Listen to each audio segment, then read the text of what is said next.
first tab that we're looking at is called the Global Dashboard. And really what we're looking at here is a couple of different metrics. So at the top, we've got total model costs across our different scenarios and across regions. And lower down, we've got more about the total cost savings. So those scenario comparisons that Amy just mentioned. Now, the purpose of this tab is really to show you maybe not the comparison between scenarios, but more the comparison between regions. So here in this graph that you can hopefully see at the moment, you can see this is total model costs for delivering the healthcare services that we're talking about by region. So here we've got East Asia and Pacific, Europe and Central Asia, Latin America, and kind of MENA regions shown. So if you were, Amy, to click on one of the grayed out options here, so for example, on North America, you can see that hopefully the chart updates now to just show data from the North America region.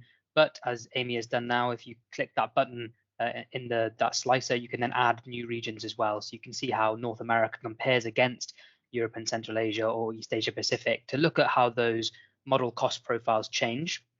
And although I mentioned it's not really about comparing, two scenarios against each other, you can change which scenario you're looking at. So at the moment, we're looking at flat digital health, that kind of that control case. But if we wanted to look at, for example, the no COVID case, then the model cost there, you could change it by clicking that, as Amy's done. Or if you wanted to look at one of the cost scenarios for with COVID cases, you can do that too. So the idea is here, you're looking at one scenario, but compared across different regions.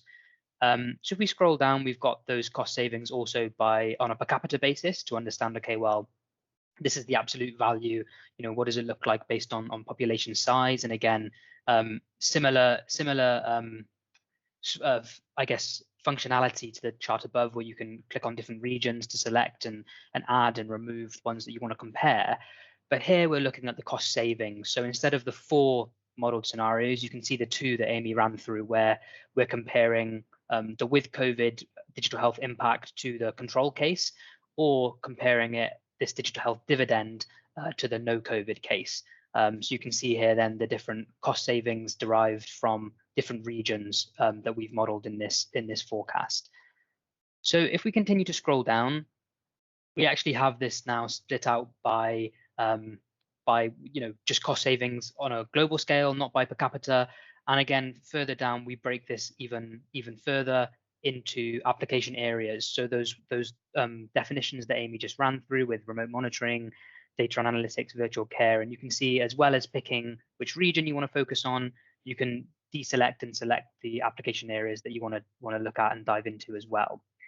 So that's a bit about the global dashboard. I think if we click through maybe onto the regional dashboard, we can take you through even more detail, or I guess the layer beneath that we go into. So here, this one is more about comparing the scenarios. So you're looking within one region and looking at the data in detail for that region and that geography. So here we've got the example of East Asia Pacific, and again, you can see the same metrics: the total costs, the cost savings by per capita, the cost savings broken down by application area. What you can also do is in the kind of drop down that Amy's highlighted, change that to potentially, for example, look at North America or look at Europe, whichever region you are interested in. And I guess one of the areas where this differs is, as you can see on this chart, we've got the 4 scenarios all in one, so you can see the different profiles.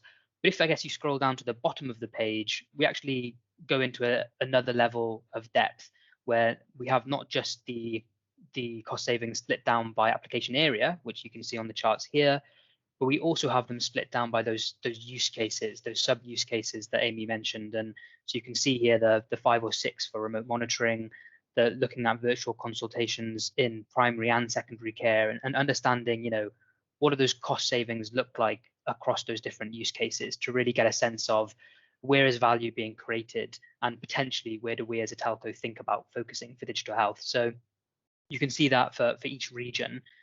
The last tab, you can see all of that data as well, but on a country by country basis. And we've used our 5 reference countries here. So the way we built the model was building from the bottom up in a handful of countries where we felt there was good data and good coverage of different healthcare structures.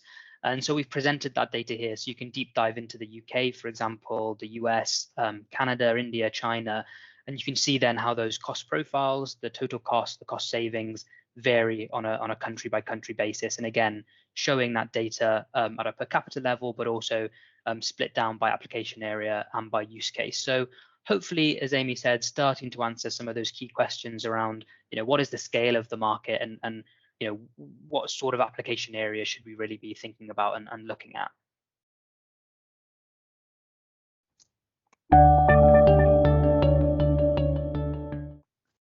So just to finish up, now that we've given you a tour of the model, reminder that this is the first step of the research that we're doing. And obviously we've only got the 5 countries here that we used as our reference countries for our global extrapolation, but we do have data for 217 countries globally.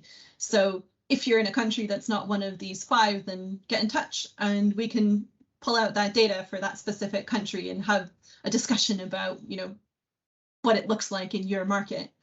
And the follow-up that will go from this is obviously here we've been looking at the cost savings that digital health can deliver to healthcare providers. The next step will be to understand, well, what are the revenues that are going to come out of that? And what are the different strategies for telecoms operators and their technology partners in the digital health space to capture a share of those revenues? And, are they providing just the connectivity or playing further up the stack? And how does that value chain break out, and where is the opportunity for telecoms operators and their partners there? So stay tuned for that next part. Thanks, guys. Thanks.